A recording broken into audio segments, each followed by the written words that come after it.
السلام عليكم ورحمة الله وبركاته. بسم الله الرحمن الرحيم. الحمد لله والصلاة والسلام على رسول الله وعلى آله وصحبه أجمعين. أعوذ بالله من الشيطان الرجيم. بسم الله الرحمن الرحيم. وإذا سألك عبادي عني فإني قريب أجيب دعوة الداعي إذا دعان فليستجيبوا لي وليؤمنوا بي لعلهم يرشدون. صدق الله العظيم. اللهم صل على محمد في أول كلامنا، اللهم صل على محمد في أوسط كلامنا، اللهم صل على محمد في آخر كلامنا. We are going through some very blessed days. Today many different blessings have got together. It is the month of Ramadan, and it is the blessed day of Friday. This combination may be lost in this Ramadan. May next week, Allah knows whether it will still be Ramadan, whether we will be here. So let us make the most out of this double blessing that we are in today. In regards to Jum'ah, the Prophet ﷺ, he mentions one hadith. The Prophet ﷺ, he mentions one hadith that every week we have Jum'ah. Every week Allah blesses us with the blessed day of Jum'ah. But when something is given regularly, then it is part of human nature that they don't value it. When we study the ahadith of Rasul sallallahu alaihi wasallam, then we learn one point, that Jum'ah is more virtuous than both of the Eid put together, in terms of reward, in terms of merit. But then we see the crowds in Jum'ah compared to the crowds on Eid. So the Prophet sallallahu alaihi wasallam mentions one hadith which is linked with Jum'ah, which will make us understand the importance of Jum'ah and the greatness of it. So he said, the one who will do certain things on Jum'ah, number one, he will have a bath on Jum'ah, clean himself. Number two, he goes to Jum'ah early, very important. Abdullah ibn Abbas radiallahu anhu goes to the masjid for Jum'ah, and he sees that there are already 3 people in the masjid before him. He went very early. So his student Ikramah is with him. So he looks at him and he says, that makes us the 4th. So Ikramah is a bit confused. He said, what do you mean? So he said, let me tell you something which I heard from Rasul sallallahu alaihi wasallam directly. I heard the Prophet sallallahu alaihi wasallam mentioning that people will be close to Allah on the day of Qiyamah according to how early they used to come for Jum'ah. So the earlier a person came for Jum'ah, the closer he will be to Allah on the day of Qiyamah. Even in this day and age, there are certain communities that go to Jum'ah very early. Talking about Kazakhstan or Uzbekistan or one of those countries, one of our ustad, he went there. So there were about still 4 hours left for Jum'ah and the masjid was full.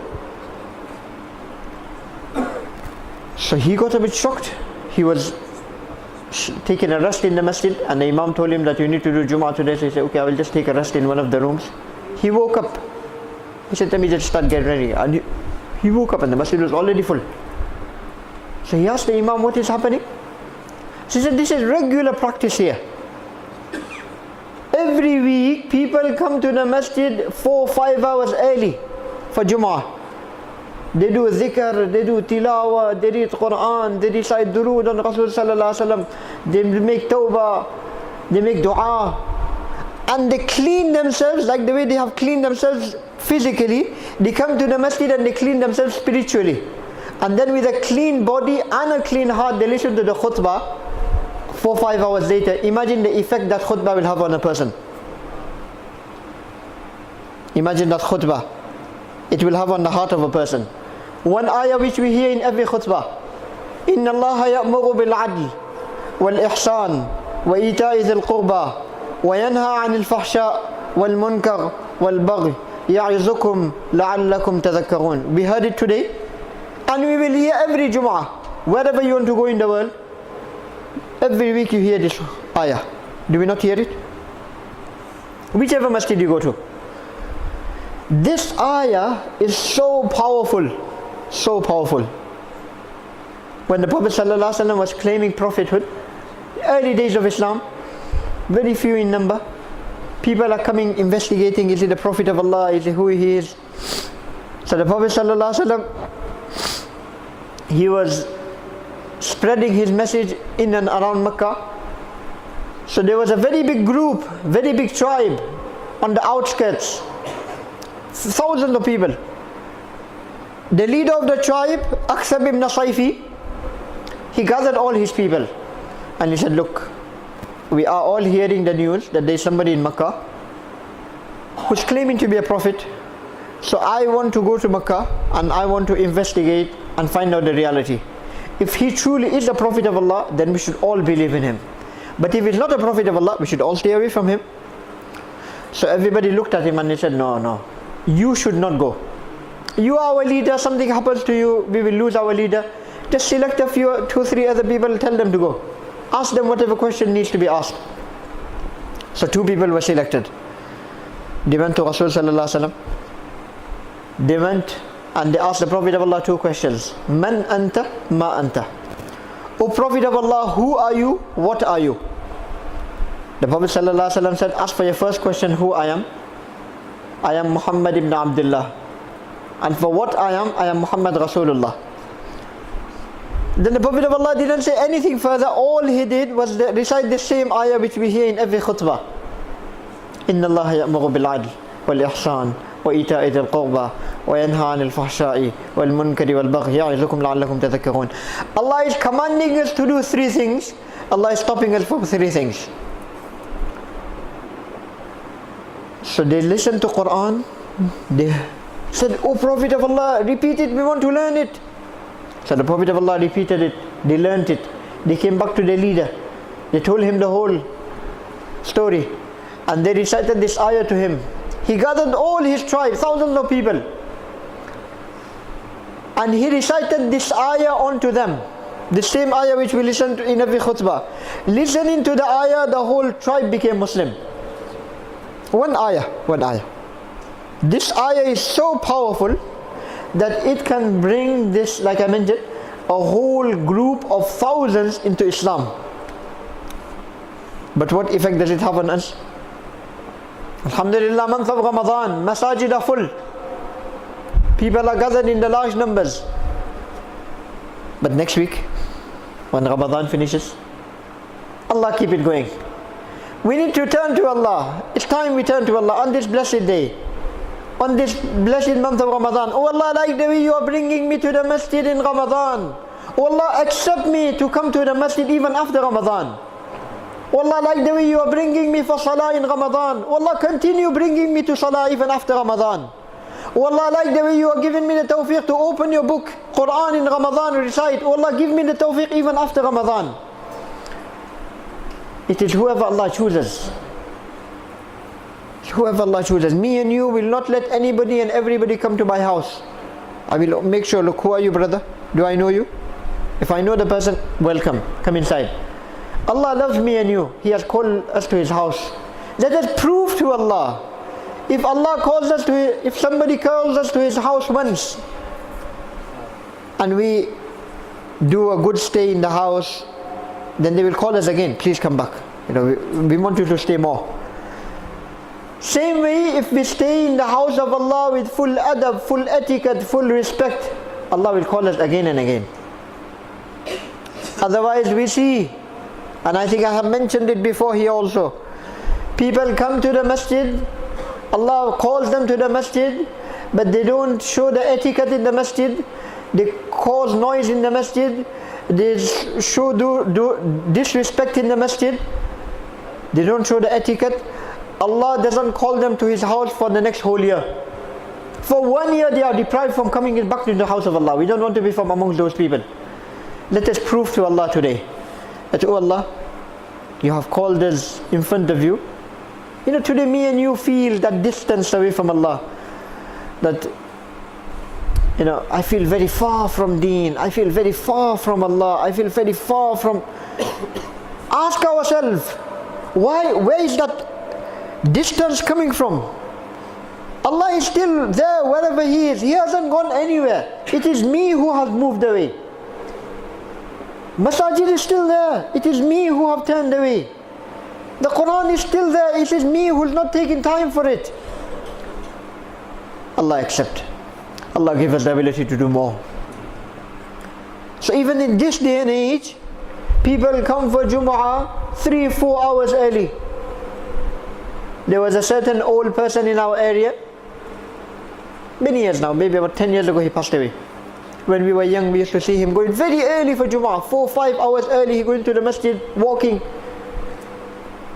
He goes to the masjid for Jumu'ah, he sees the masjid needs a bit of a clean, he cleans the masjid, hoovers the masjid, the toilet needs a bit of a cleaning. And then if everything's okay, then 2-3 hours he would just sit there, do his dhikr, do his Quran, do his tilawah. When he passed away, he was seen in a dream. He said, what did Allah do with you? There's a whole book written on this. What did Allah do with you? مَا فَعَلَ اللَّهُ بِكَ. Anytime a person passes away, you know, sometimes we need to ask ourselves as well. When I die and I am presented in front of Allah, then Allah asks me, what have you got for us? What answer are we going to give? Have we got anything to present in front of Allah? So he said that because of the time that I used to go early for Jumu'ah, Allah forgave me. That was the one deed. That was that one deed. I'm not telling you a story from a storybook. Reality in front of our eyes that we have seen. So number 1, having a shower. Number 2, going early for Jumu'ah. Number 3, going to the Jumu'ah walking. Going to the Jumu'ah walking. And these are also the etiquettes for Eid. Similar etiquettes. Trying to come for Eid Salah walking. A person may argue that I live very, very far away from the masjid. If I start walking, it will take me hours. So we also have a solution for that. You bring your car, but you don't have to park the car in the masjid. Why do we get parking issues outside the masjid? This car is blocking that car, this car is blocking that car. The ticket person is outside trying to put a fine on the cars. Because we are not considered. Everybody wants to have a drive-through masjid. No. Bring your car, park your car 10 minutes away from the masjid. Park your car 5 minutes away from the masjid. Walk for that 10 minutes, walk for that 15 minutes. So you can also get the reward of walking for Jumu'ah, walking for Eid. Then there will be no parking issues. No parking issues whatsoever. And then sitting close to the Imam. Not sitting close to the door. So as soon as the salam, you're out. Close to the Imam. And not fighting to come. If you come early in this space, then come and sit by the Imam. If you have come late and the space by the front is already occupied, then you don't need to push in. You don't need to go on top of the necks of people and inconvenience others. And to listen to the khutbah attentively, very important. Like the way salah, whether we understand, whether we don't understand, we are still very, very devoted. Great concentration in salah. Same in our khutbah, whether we understand, whether we don't understand, full concentration. Allah give us understanding. The ulama, they mentioned that Allah has referred to khutbah in the Quran as dhikr. فَاسْعَوْا إِلَى ذِكْرِ اللَّهِ. Allah says when the call of Jumu'ah is given, إِذَا نُودِيَ لِلصَّلَاةِ مِنْ يَوْمِ الْجُمُعَةِ, then hasten towards the remembrance of Allah. That is khutbah. And Allah has referred to salah as also zikr. أَقِيمِ الصَّلَاةَ لِذِكْرِ. Two, both are zikr of Allah. Zuhr daily is 4 rak'at. Khutbah, 2 khutbah and 2 rakat for Jum'ah. So the 2 khutbah for Jum'ah has taken the place of the 2 rakat of Zuhr. So we need full concentration. The things that are not allowed in Salah are not allowed in khutbah as well. If we are performing Salah and a person next to us is talking, are we allowed to tell him in Salah, be quiet? No.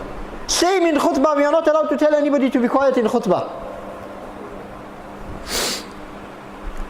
And then, don't do anything useless. Don't do anything useless. Don't start playing with the carpet. Don't start playing with your phones. Don't start playing with here and there.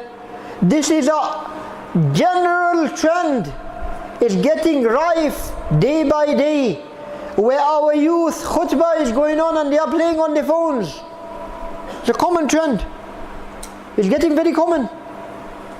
Every masjid we go for khutbah, same. Not last Friday, the Friday before I was in Canada, I was in Jum'ah, I was doing that. Same complaint by the imams there also. They were saying, Shaykh, one big problem we have. Khutbah is going on, all the youth are playing on their phones. Will we do this in our salah?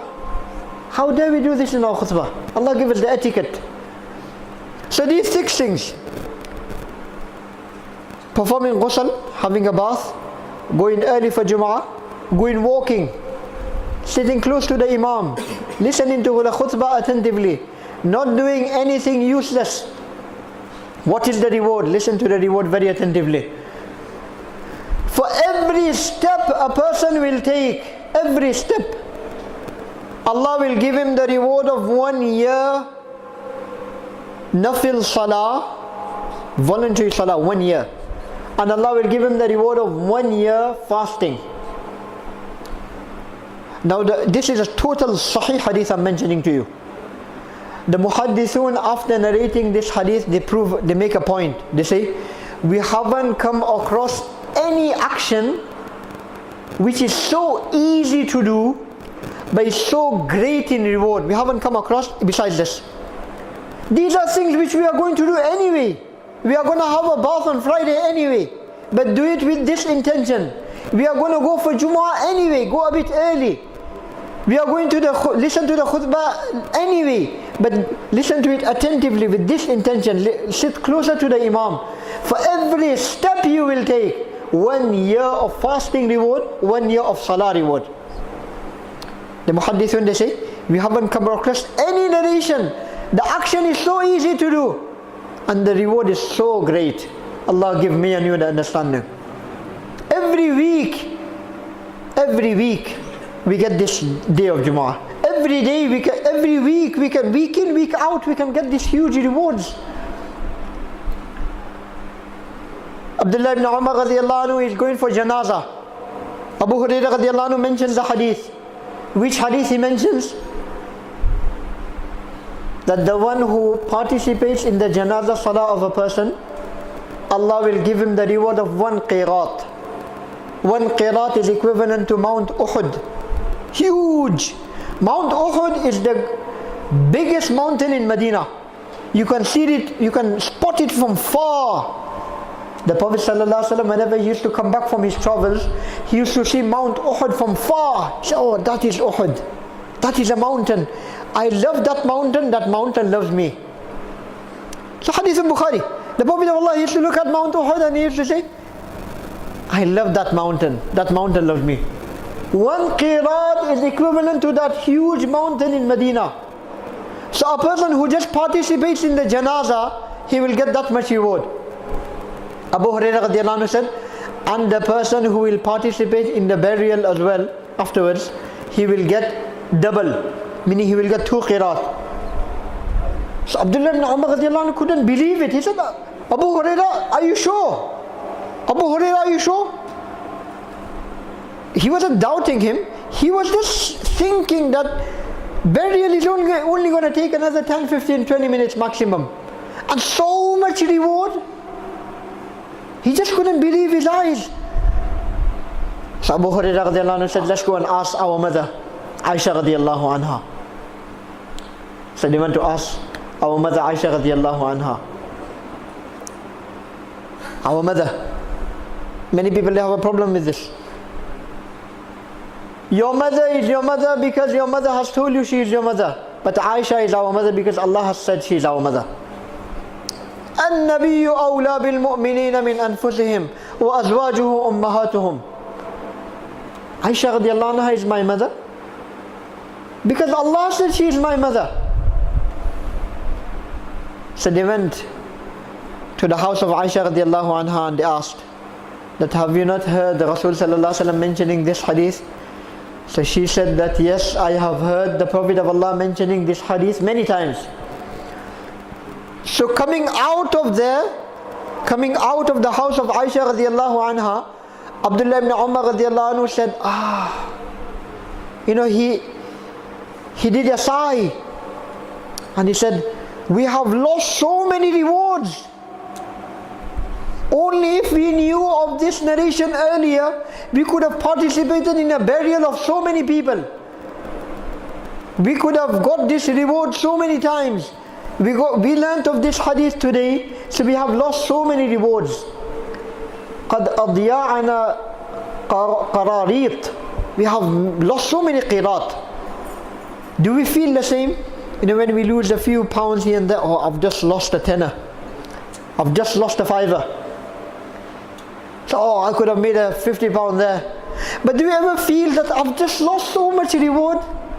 If I was to do this, I could have read, I could have done this and I could have lost. That is akhirah. That is when a person has worry for the akhirah. When a person has worry for the dunya, then losing pounds, he will feel it. But losing a salah, missing a Quran, missing a recitation of the Quran, he won't feel anything. But when a person has akhirah in front of him, when a person has his grave in front of him, when a person has his Jannah in front of him, then he will feel it whenever he loses anything, any of his good deeds. To the extent that Adi ibn Hatim radiallahu anhu doesn't miss his salah, he just misses his salah with jama'ah. Doesn't miss his salah, just salah, jama'ah salah. He became so upset, he became so sad that he sat at home. People had to actually come and console him. That, don't worry, Allah will give you the full reward. You didn't do it purposely, you didn't do it deliberately. It just happened by chance, you tried your best. And even then, he said, if my son had passed away, more people would have come to console me, to comfort me. Just because I have missed one salah with jama'ah, people, they don't have value, not as many people has come to comfort me. They had akhirah in front of them. Today me and you need to work for that akhirah. We are in this world for a very short time. So we started off by the blessed day of Jumu'ah. Blessed day of Jumu'ah. The day is so blessed. The month of Ramadan is so blessed. Subhanallah. We only have about a week left. Let us make the most out of it. Many people, when Ramadan is about to finish, or is nearly finished, or is finished already, a true believer, there are two things he goes through. One is that on one side he does feel a little bit happy that Alhamdulillah I managed to fast all the fast, I managed to perform all my tarawih, I managed to read so much Quran, I managed to give so much. On one side he does feel a little bit happy, Alhamdulillah, he does shukr. But on the other side he does feel a bit of regret that I wish I could have done more. I could have done much more. If I tried, I could have done a few more Quran. If I tried, I could have given a bit more charity. If I tried, I could have done so much more. So we go through two things, shukr and istighfar. Shukr and istighfar. Shukr on the things that Allah has already given us the ability to do, and istighfar on the thing that we should have done but we couldn't do. These are the two things. Imam Jawzi rahimahullah mentioned something really amazing. He says when a horse is coming to the end of his line, racing line, then he tries to put his extra effort. Now we can see the end of Ramadan. Why are we not putting that extra effort? Let us prove to Allah, let us show Allah, oh Allah, that which I couldn't do in the first 3 weeks, I'm going to do it in this last week. Oh Allah, I couldn't do this in the first 3 weeks. I'm going to make sure I do it in this week. Let us prove to Allah. Let us beg Allah. Let us show Allah. These blessed nights are very, very blessed. Let us disconnect ourselves from everything else in the world. Connect ourselves with the Creator of the world. That is what we need. That is what we need. Laylatul Qadr is so important. It could have been last night, it could have been the 21st, it could be tomorrow, 25th, it could be 27th, it could be 29th. So we still have 3 more chances. 25th, 27th, 29th. We still have 3 more chances. These are so important. If we miss it, we have to wait a whole year for it. We will have to wait another whole year. And whether we are alive till next year, Allah knows. So many people that were with us last year, are they here today? And Allah knows how many people are here today, will they be tomorrow? Never mind next year, never mind next Ramadan. Let us value each second of Ramadan as if it is my last day of Ramadan, as if it is my last second this Ramadan. I may not get another Ramadan again. I may not get another day of Ramadan again. So, Alhamdulillah, Allah has made the nights very short. On one side, the day will be long. The day will be long. And we feel the fast, and we may be thinking the fasts are very long. But Allah has made the fortunate situation, the advantage of the night being very short. So we finish Taraweeh about 12, 12:15, 12:30. Then we go home, then we relax a little bit. We feel a bit tired after that long fast and after that Taraweeh and everything. We feel a bit tired, so we want to straighten our back. All we need to sacrifice is just that 1 hour or that half an hour. That's it. That's all we need to sacrifice. That 1 hour or that half an hour of back straightening, we straighten our back standing in front of Allah, and Allah will give us the reward from that, just that half an hour, that 1 hour of 83 to 84 years of ibadah. Where will we get this? In other parts of the world, where the fasts are short but the nights are long, they have to do this for 6 hours, for 8 hours in order to get this reward. But for us, only half an hour, only 1 hour, maximum 1.5 hours, no more. And we can get so much reward. If we cannot make the most out of this half an hour, this 1 hour, who are to be blamed besides me and you? Let us not waste any more time. Let us make the most out of the few days that we have left. Let us turn to Allah. Let us ask Allah. Allah is ready to listen to us. Allah is ready to accept. Today is the blessed day of Friday, the day of Jumu'ah, the day of dua. And we are fasting. And it is the month of Ramadan. And it is one of the last 10 nights. So many blessings together.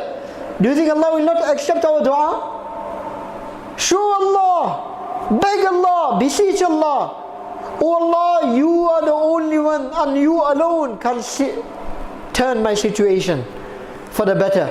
Oh Allah, you and you alone can turn the situation of the whole ummah for the better. Do you think the 2 billion Muslims that are fasting today, do you think the 2 billion Muslims across the world that are fasting, if they were to truly beg Allah on this blessed day of Jumu'ah, do you think Allah will not listen to them? Do you think Allah will not turn the situation of the ummah?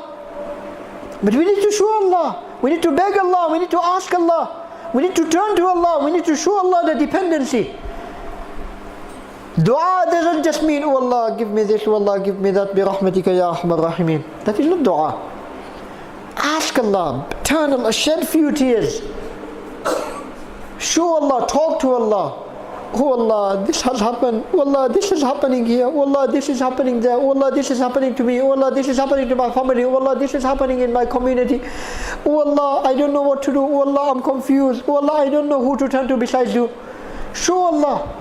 The more dependency we show to Allah, the more we show Allah that nobody can solve our problems besides Him, the more Allah will help us. The more Allah's help will be here with us. So I don't want to give long talk today. Inshallah tomorrow we will be here as well. Short message, sweet message. Value the moments that we have today. Value the moments that we have in these last few days. Spend it in something more valuable, something that we haven't been doing before. Let us prove it to Allah that we are ready to make that change in these last few days. And ask Allah that, oh Allah, may help me save those changes. Help me so save. Otherwise what happens? Many people make many changes in Ramadan. But because they forget to save the changes, Ramadan finishes, those things also finish. Life is back to how it was before Ramadan. We don't want to be like this. We want to beg Allah, oh Allah, make me save the changes that you have made me do in this Ramadan. I have made many changes in Ramadan. Every person has made some change in Ramadan. Something which we never used to do before Ramadan, we have done it because of Ramadan. Let us turn to Allah. Let us ask Allah to help us save those changes. If we can save these changes till the day we die, we will die and we will enjoy it like the way we enjoy our Eid. How much we enjoy Eid, we feel accomplished, we feel achieved, that Alhamdulillah, fasted the whole month, I've read Taraweeh the whole night, I've done so much ibadah, Alhamdulillah, we feel that happiness. Allah will give us even more happiness at the time of our death. Angels will come to receive us. VIP service all the way. Eid is only for a day. Our Eid will start the day we die forever and ever. Allah make that a reality. May Allah first of all give me the ability to act upon everything that has been mentioned. Give all of us the ability. Ameen wa sallallahu wa sallam ala rasulillah Muhammad wa ala alihi wa sahbihi ajma'in.